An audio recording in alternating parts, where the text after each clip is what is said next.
안녕하세요. 어렸을 때부터 늘 사이가 좋았던 부모님을 보고 자랐던 터라 전 하루라도 빨리 결혼을 하고 싶었어요.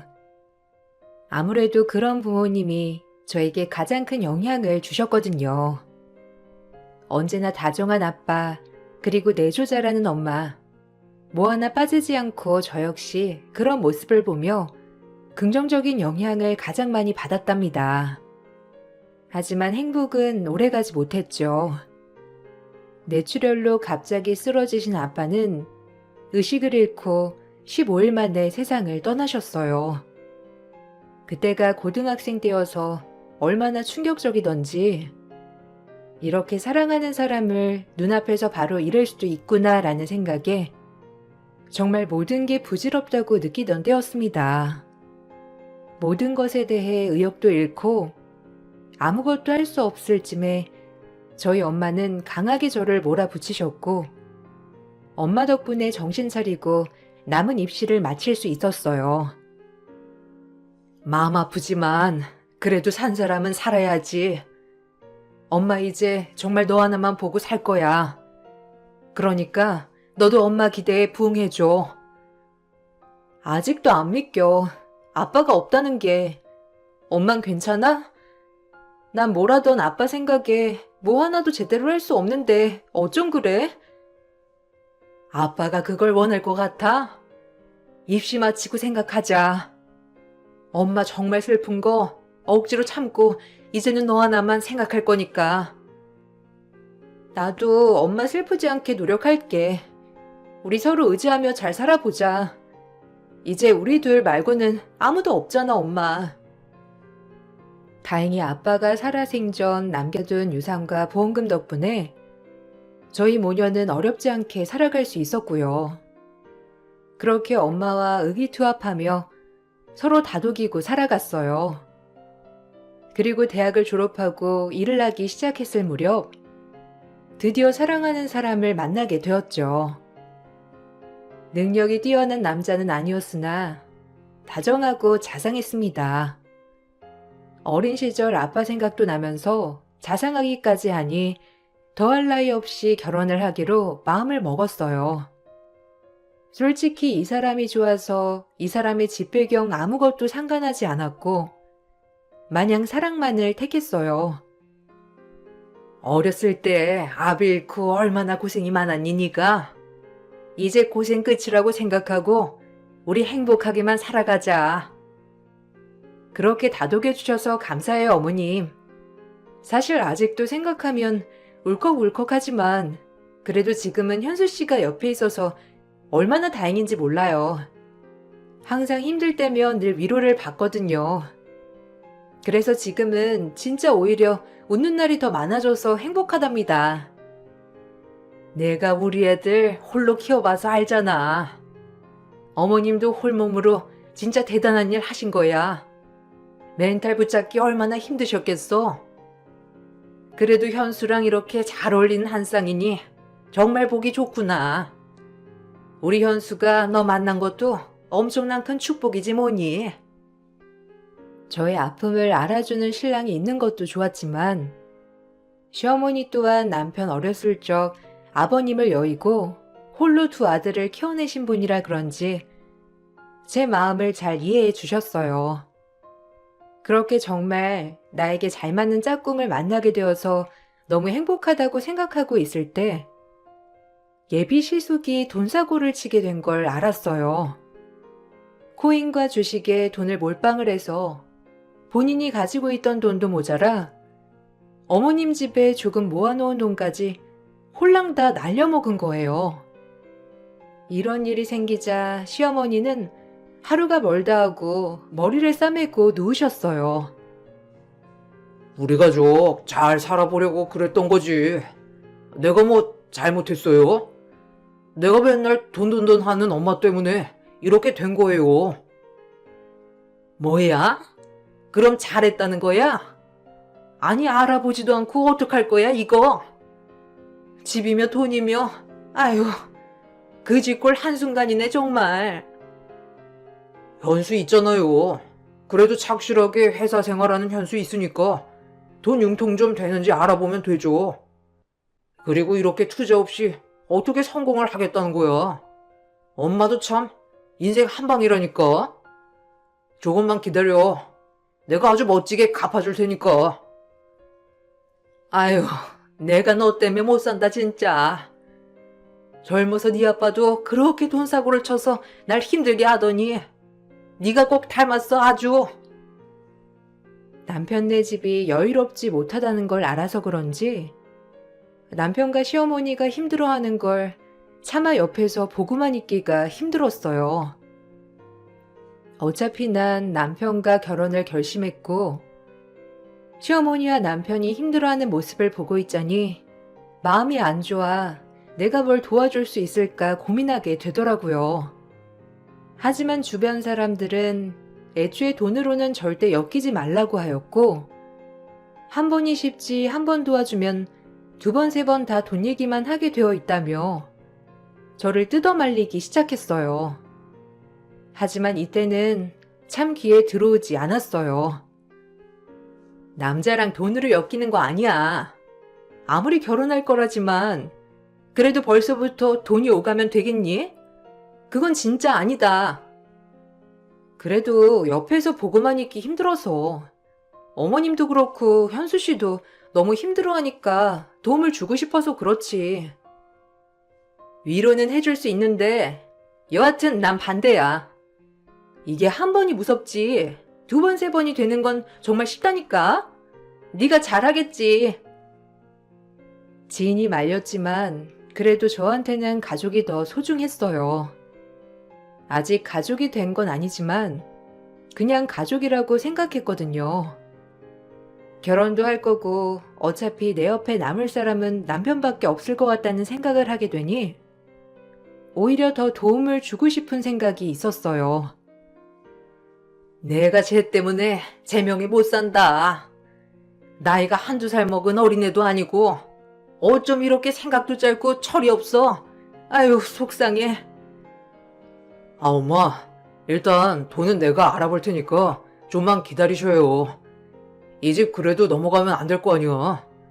하나밖에 없는 재산인데. 어쩜 형이라는 게 지 동생보다도 못났는지. 내가 진짜 미치겠다 아주. 너랑 신혜 보기가 아주 나 부끄러워 미치겠어. 전 괜찮아요 어머님. 뭐 어머님 잘못도 아닌걸요. 일단 현수 씨가 알아본다고 했으니까 어머님도 맘 좀 놓고 계세요. 신혜 보기 부끄럽지. 결혼도 하기 전에 이런 모습을 보이다니. 진짜 형이 아니라 원수야 원수. 일단 집부터 막아야 하는데. 신혜야, 그래서 말인데. 아휴, 아니다. 내가 너한테 어떻게 이런 말을 먼저 꺼내겠니? 아니야, 됐어. 내가 무슨 생각을. 에휴.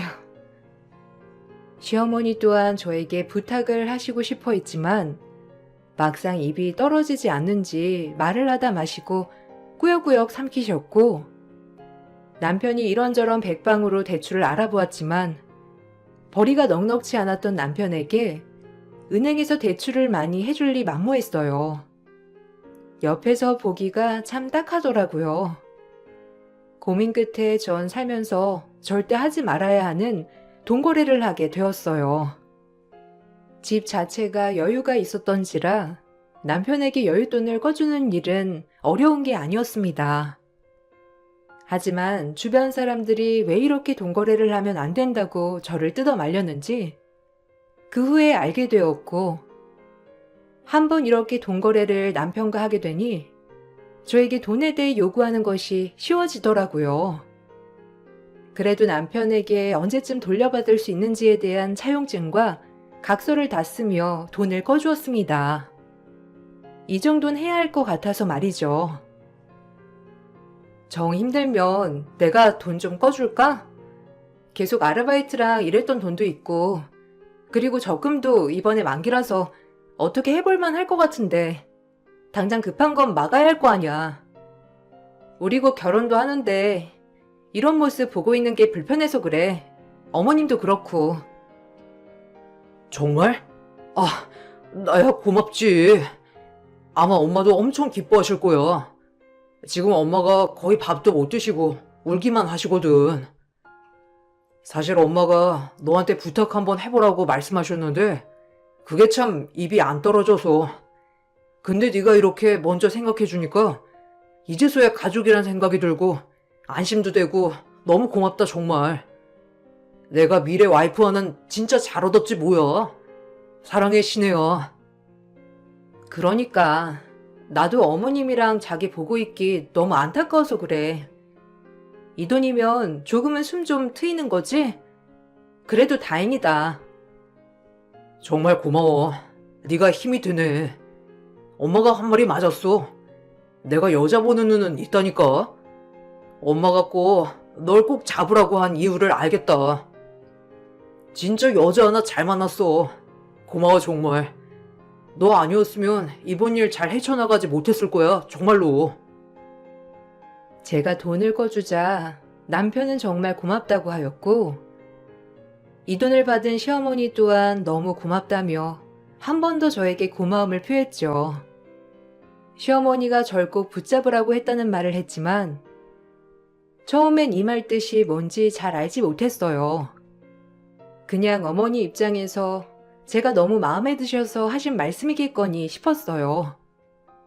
그리고 그것이 진실이고 내가 사랑받는 며느리가 되었구나 싶었어요. 그때부터였을까요? 고마운 게 당연한 게 되었고 당연한 모든 것들이 저를 불편하게 했어요. 시어머니 또한 처음엔 그렇게 고마워하시다가 이제는 대놓고 저에게 친정집 아파트 평수부터 시작해서 아빠 사망보험금 그리고 유산까지 대놓고 물어보시기 시작하더라고요. 아무리 결혼을 약속한 사이지만 제 돈이 아닌 저희 친정에 대해 관심을 가지니 너무 불편했어요. 예, 오늘 저녁에 올 때 오리로스 해먹게 오리고기 좀 사와라. 너 돈 있지? 내가 돈이 어디 있겠니? 우리 잘난 예비 며느리께서 한턱 쏘는 거지. 이렇게 쏠 때가 좋은 거란다.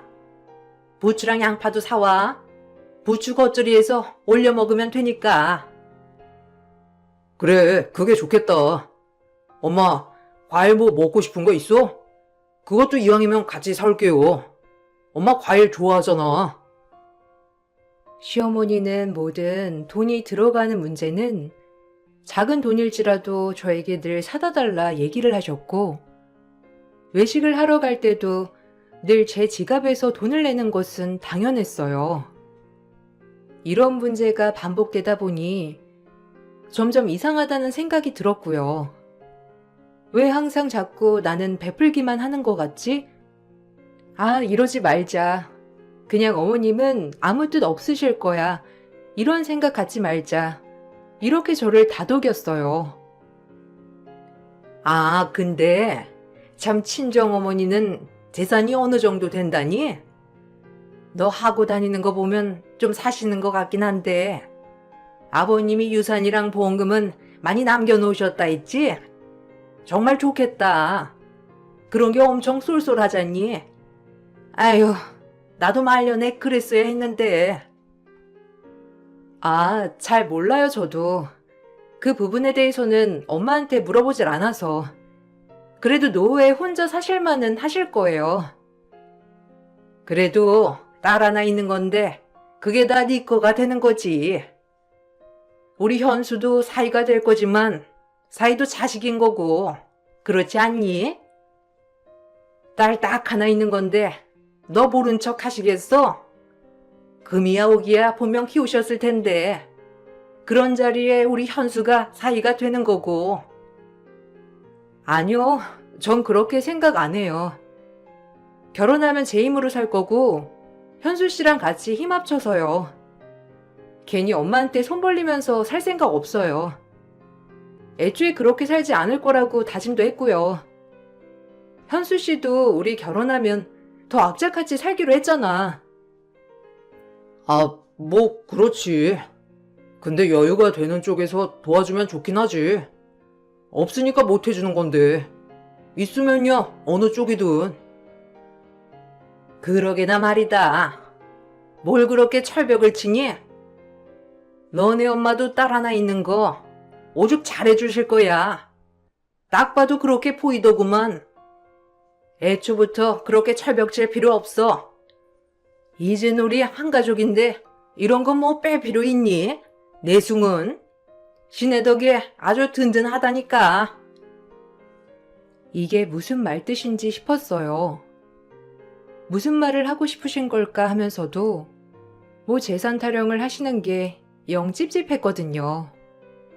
그때 아주버님이 돈 사고 쳤을 때 모른 척 했어야 했나 싶기도 하고 괜히 돈에 엮여서는 나한테 뭘 바라시는 건 아닐까 하는 걱정도 앞섰고요. 하지만 제가 걱정하던 우려가 현실이 되었어요. 시어머니는 그 이후에 저를 어떻게 보셨는지 매번 저를 볼 때마다 본인이 어디 갈 건데 뭐 마땅히 입을 옷이 없다. 누군 어디 놀러 가는데 용돈 받았다더라. 이런 말을 하시는 게 아니겠어요?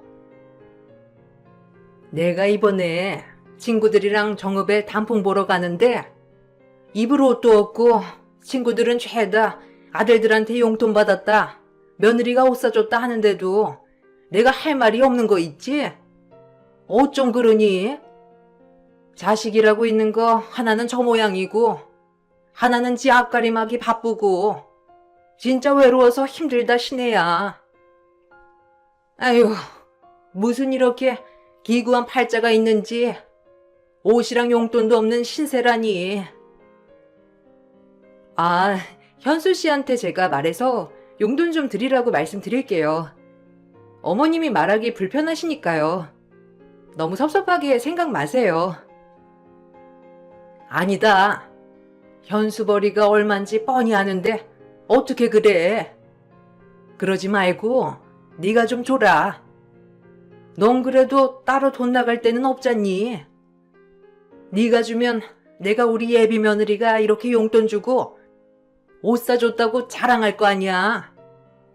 그럼 내면도 서고 얼마나 좋으니? 제가요? 어머님 드릴 순 있는데요. 저 어머님이 생각한 만큼 그렇게 여유롭지 않아요. 지난번부터 계속 뭐 사와라, 사다 달라, 돈 달라 이렇게 하시는데 사실 저도 좀 부담스럽네요. 고작 월급쟁이일 뿐인데 그러니까 자제해 주셨으면 해요. 뭐야? 너 지금 누구 신종 그지 취급하는 거니? 네가 이럴 줄 몰랐다 정말.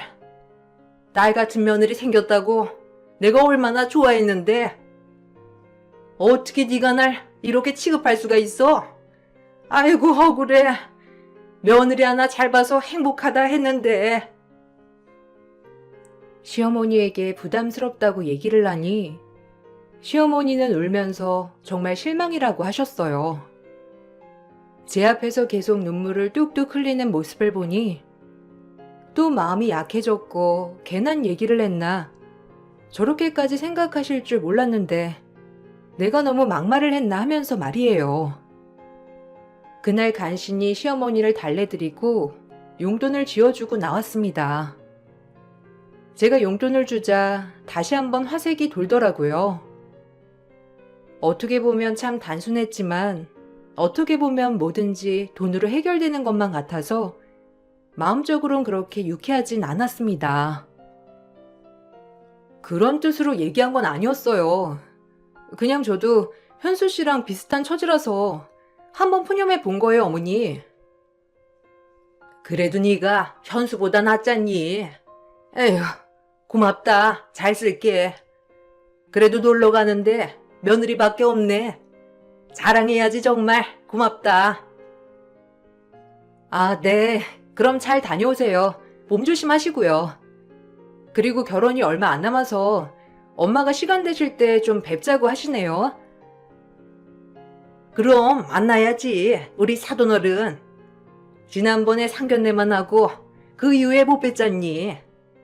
놀러 갔다 와서 날 잡잡구나. 우리 사부인 귀티 줄줄해. 손도 크시고 통도 넓으신데 이번엔 어떤 밥을 사주실까 싶네. 나 전복 좋아하는데 전복 요리 좋아하는 대로 가자. 시어머니는 그제야 웃어 보이셨고 잘 놀다 오셨더라고요. 이건 아닌데 라는 마음은 많이 들었지만 그래도 뭐 별 수 없었습니다. 그저 아기가 없으신 분이니 괜찮다를 한 100번 되뇌었던 것 같아요. 그러던 중 결혼식을 앞두고 어머니들끼리 약속을 잡아 밥을 먹는 계기가 있었어요. 물론 저와 남편 포함해서 말이죠. 저희 엄마는 제 남편을 정말 아들로 생각하고 너무 좋아하였기 때문에 이 결혼을 적극 찬성을 하셨어요. 한잔 밥을 먹고 대화를 이어가는데 시어머니가 말을 꺼내시더라고요. 아니, 내가 생각해봤는데 아무래도 애들 신혼집 있잖아요. 마음 같아선 내가 해주고 싶은데 아유, 돈이 원수죠 뭐. 아, 애들 신혼집은 걱정 마세요. 애초에 제가 생각하고 있었어요. 누가 하면 어떻습니까? 그냥 애들 잘 살기만을 바라는 거죠. 애들 회사 쪽이랑 멀지 않은 곳에 알아봐둔 신혼집이 있는데 괜찮나요? 제가 딸이 하나기도 하고 워낙 현수도 아들처럼 생각하다 보니까 그냥 이런 거에 있어선 아끼지 않고 다 해주고 싶은 마음이네요. 아무래도 이제 우리는 한 가족이니까요. 아니요, 엄마. 일단 우리가 가진 돈으로 전세 구하고 천천히 대출 알아봐서 청약해서 집 장만만 하면 돼. 너무 신경 쓰지 마요. 어머, 신혜야. 엄마가 도와주시겠다는데 감사하게 받으면 되지. 뭘 그렇게 아니라고 철벽을 쳐? 하여간 우리 신혜 보면 가끔 답답한 구석이 있다니까. 너 말고 현수도 생각해야지. 첫 시작부터 이렇게 집이 있기 시작하면 얼마나 좋아? 와, 장모님, 너무 감사합니다, 진짜. 역시 제가 복은 있나 봐요. 좋은 장모님의 좋은 예비 와이프까지. 감사해요, 정말로. 아니야. 우리 신혜한테만 잘해줘, 아무쪼록. 난 우리 신혜가 잘 사는 거 그거 하나면 되거든. 내가 무슨 바람이 있겠어. 그건 걱정 마세요. 뭐 아무래도 현수도 이제 사부인 아들이니까 아들처럼 생각해 주시면 뭐 이것저것 도와주시면 아유, 주체.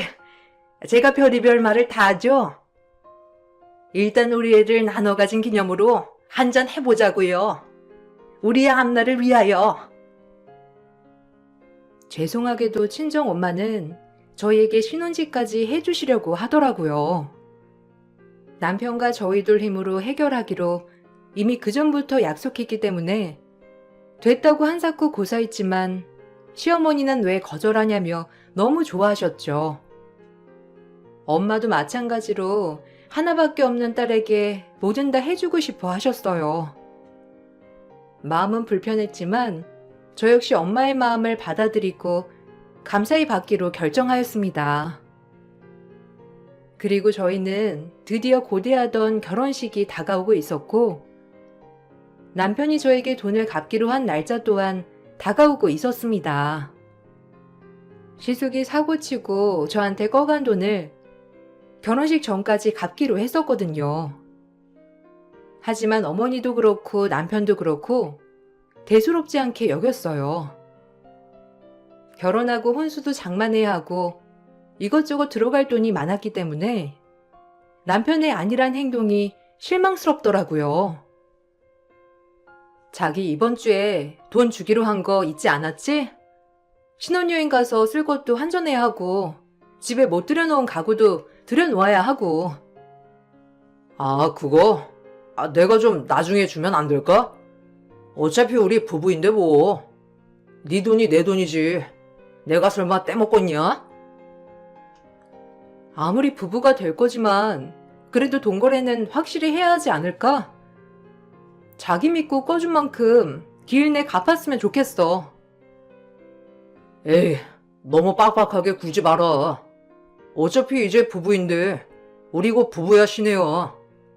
설마 돈 떼먹는다고 의심하는 거 아니지? 뭐? 너무 쉽게 얘기하는 거 아니야? 돈을 못 받아서가 아니라 이런 건 신뢰의 문제라고 얘기했잖아. 당신 진짜 실망스럽다. 남편은 대수롭지 않게 여겼고 이 얘기를 엿들은 시어머니 또한 저에게 한 말씀 하셨죠. 본인들이 좋다고 꺼할 땐 언제고 이제 와서 돈 갚을 날짜가 되니까 저를 오히려 정없는 여자 취급하며 빡빡하게 군다는 식으로 얘기를 하자 어이도 없고 심란했어요. 그리고 진지하게 결혼도 고민하게 되었죠. 하지만 결혼이 얼마 남지 않은 시점에서 갑작스레 파혼을 하기에 용기가 나지 않았어요. 머리론 이게 아닌 것 같다는 생각이 드는데 참 실행으로 옮기는 게 왜 이리 어려운지 이런저런 걱정이 먼저 앞서더라고요. 얘 시내야, 부부끼리 뭘 그러니? 네 돈 내 돈이 어디 있어? 뻔히 너희 집 사는 사정도 다 아는데 너무 그렇게 돈돈하지 마라, 정없게. 우린 이제 한 가족이나 다름없어. 내가 너한테 성금면 좋으니?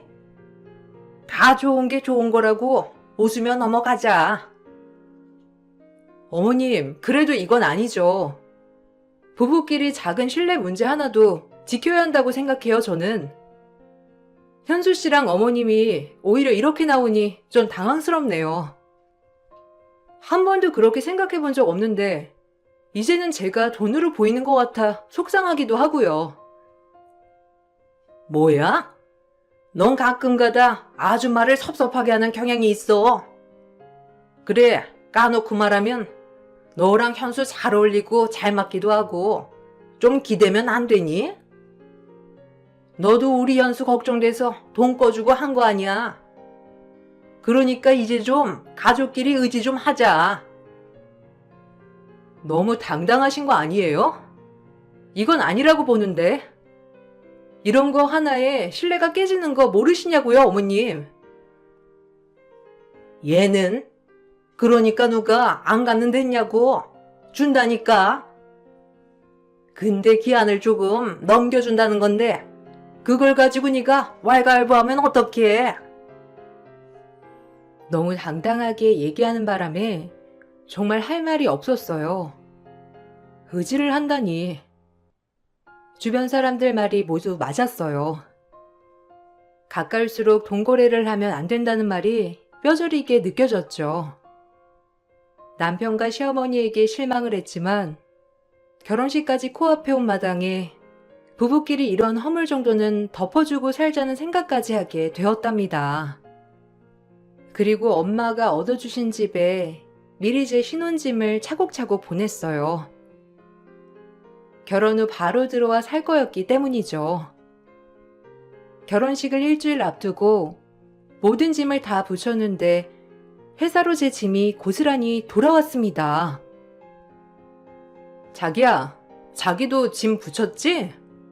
아니, 나 집에다가 짐 보냈는데 회사로 지금 짐이 다 돌아왔거든?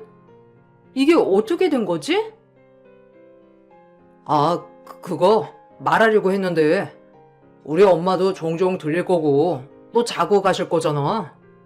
그래서 막상 집에 가서 보니까 집이 좀 작더라고. 우리 엄마가 이 좁쌀만한 게 집이니.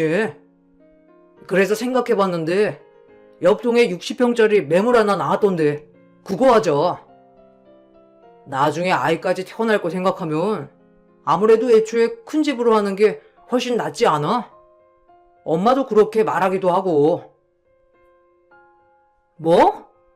지금 뭐라고 했어? 보자보자니까 이거 완전 뻔돌이 아니야?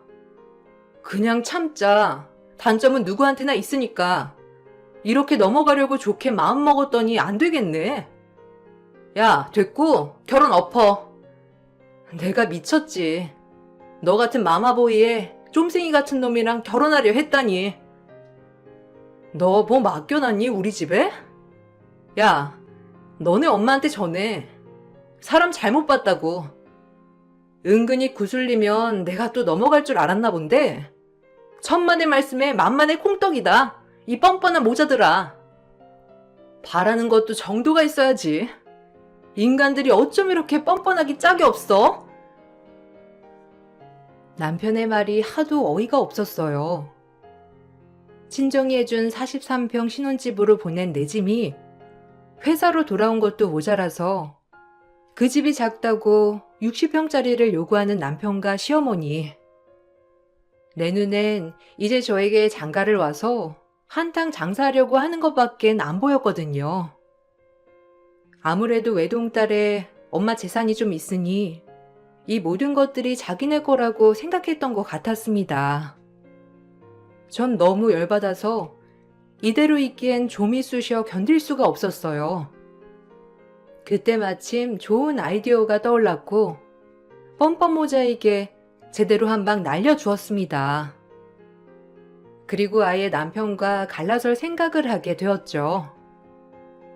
용기가 안 났던 것이 이제는 정말 아니라고 신호를 주는 것만 같았거든요. 뭐? 결혼을 파투 내자는 거야? 야, 우리 결혼식 이제 일주일밖에 안 남았어. 그리고 장모님 같은 경우에 60평 정도 해주실 수 있잖아. 딸이 너 하나고 내가 아들 노릇할 건데 이게 그렇게 어려운 거냐? 나도 이런 말 하는 게 쉬운 게 아니야. 그러니까 네가 진작 좀 눈치 있게 해줬으면 좋았잖아. 그리고 우리가 어떻게 헤어져?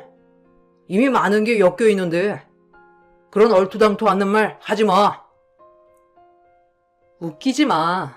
아무리 돈이 많아도 너희 같은 신종 거지들한테는 절대 이렇게 쉽게 못 주지.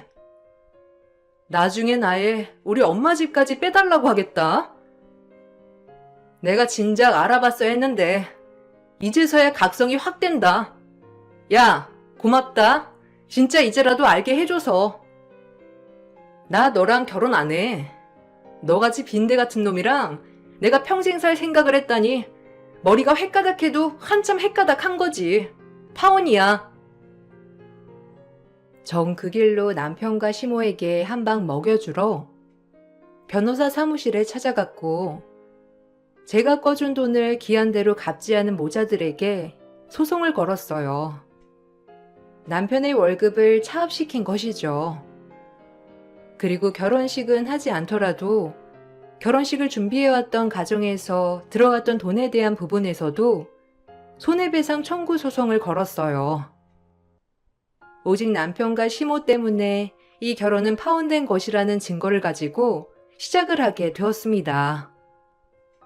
참 소송이라는 게 오래도 걸리고 꽤나 지치는 과정이었지만 그래도 확실히 아니라는 생각이 들었기 때문에 꾸역꾸역 힘을 내어 진행하게 되었죠. 소송을 진행하면서 생각이 든 건데 정말 이 결혼 파혼하길 잘했다는 생각이 들었어요. 제가 소송을 걸고 아이 엄마가 마련해준 집에서 남편과 시어머니가 못 들어오게 비밀번호도 바꿔버리자 두 모자는 난리가 났어요. 그리고 최악의 상황에서 최악의 얼굴을 하며 드디어 밑바닥에 걸맞은 본심을 보이면서 저에게 말하더라고요. 소름 끼치게 말이죠. 이거 정말 바보인 줄 알았는데 감히 뒤통수를 쳐? 고분고분해서 며느리 잘 얻었다 싶었더니 아주 무서운 년이네. 내가 할 소리지 이 아줌마야.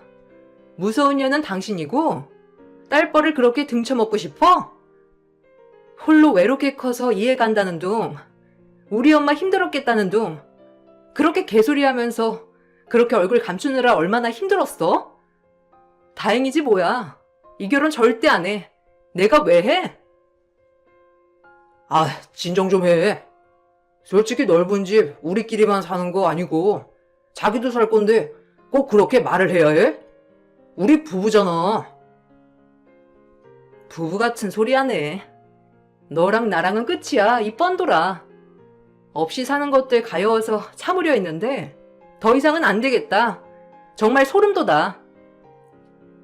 저걸 그냥? 아유, 거의 다 넘어온 건데 진짜 아까워 죽겠네. 하여튼 전혀 우리는 꿀릴 거 없으니 어디 마음대로 한번 해봐. 그리고 너네 엄마도 아들같이 대릴 사이 얻으면 얼마나 좋아? 이게 지네 주제 파악 못하고 아주 고고한 척 역겹다 정말. 시어머니는 제 마음대로 해보라며 으름장을 놓았고 결국 남편의 월급이 차곡차곡 가압류되어 제 통장에 돈이 꽂히게 되었어요. 저와의 금전적 거래를 갚지 않아서 말이에요. 그리고 파혼의 책임이 남편과 시어머니의 무리한 금전적 요구가 있었다는 증거가 받아들여져 저에게 위자료와 함께 정신적 피해 보상이란 금액을 줘야 했습니다. 파혼의 책임은 물어야 됐죠. 친정 엄마에게 미안하고 또 미안했지만 그래도 정말 잘한 일이라고 생각했습니다. 결국 시어머니와 남편은 날뛰며 저에게 돈을 물어주어야 했고 그제야 아차했는지 저와 친정엄마를 설득하며 얘기를 들어달라고 끈질기게 설득하더라고요. 아무래도 눈앞에서 돈줄을 놓치게 되니 이제서야 급급한지 갑자기 태세 전환을 하기 시작한 거죠. 그걸 보니 웃음이 났어요. 그래, 인정할게. 너무 무리한 요구를 했다, 진짜. 그냥 당연한 줄 알았어. 우린 가족이니까 미안해. 앞으로 주제 넘게 행동 안 할 테니까 없던 걸로 하고 우리 다시 시작해보자. 내 월급 차압되는 게 말이 돼? 돈은 어떻게든 갚을게, 어? 네가 어떻게 갚을 건데? 넌 죽었다 깨나도 안 갚을 거잖아. 그리고 이미 너네 엄마랑 너 검은 속내 다 봐버려서 절대 안 될 것 같아. 인간이 어떻게 그러냐? 난 널 그래도 끝까지 믿고 행복하게 살 수 있을 줄 알았는데 역시 겉만 보곤 몰라. 신혜야. 내가 너한테 얼마나 잘했니? 응? 앞으로 우리 더 잘 지낼 수 있을 건데 굳이 왜 그러는 거야? 현수 말대로 우리 천천히 다시 시작해보자. 내가 욕심이 과했어 너무. 그러니까 다 용서하고 우리 처음부터 다시 시작하자. 어떠니? 우습네. 당신들 이런 걸 보니까. 아니 결혼했으면 내 등골 빼먹고 우리 친정엄마 등골까지 다 빼먹었겠지. 당신들은 그게 목적이었으니까. 웃기지 마. 당신들한테 다신 안 속아. 이젠 잘 지내. 다신 얼굴 보는 일 없도록 합시다. 아시겠어요? 아니 진짜 제발 마음 좀 돌려줘. 우리가 너 아니면 어떻게 살라고 그러는 거야? 집이 30평이든 40평이든 상관없어. 우리가 그때 어떻게 된 건지 참 미안해 정말. 그러니까 이 어리석은 시엠이랑 네 남편 용서해 주겠니? 결혼식이야 다시 하면 되고. 정신 차려. 기차 떠났다고. 애초에 그만했어야지. 이미 당신들 검은 속내 다 알아버렸다고. 그러니까 아무리 이래도 소용없어. 그리고 저희는 이렇게 끝이 났습니다. 하마터면 정말 어리석은 결혼을 하여 모든 재산을 다 털릴 뻔했다고 생각해요. 그저 잘해주고 좋아해주면 그것이 진짜인 줄 알았던 철없던 시절 덕분에 사람 보는 눈이 확 트였습니다. 지금은 주변에 흔들리지 않고 제 일을 열심히 해나가며 살고 있어요. 제 인생에 파혼이란 절대 없을 줄 알았는데 참 한 치 앞도 모를 인생이었고 앞으로도 알 수 없지만 그래도 이제는 모든 제 노력으로 헤쳐나가려고 합니다. 그리고 조금이라도 찝찝한 마음이 들 땐 뭐든지 중단하는 게 맞는 것 같다고 생각이 많이 하게 되는 나날이었어요. 저에겐 아주 큰일이었지만 막상 쓰고 보니 참 지금 다시 봐도 재밌는 에피소드 같다고 생각이 들어요. 그로 인해 세상도 알고 저에게 호의가 있다는 것이 마냥 무작정 저를 생각해서 그러는 게 아니라는 것도 깊게 알았으니까요. 학교 공부만 열심히 해봤지 이렇게 세상 공부를 열심히 해본 적이 있나 싶은 게 참 저에게도 좋은 경험이었던 것 같아요. 제 글을 읽으면서 여러분들도 재밌었길 바랄게요. 그럼 이쯤에서 글을 마치겠습니다. 감사합니다.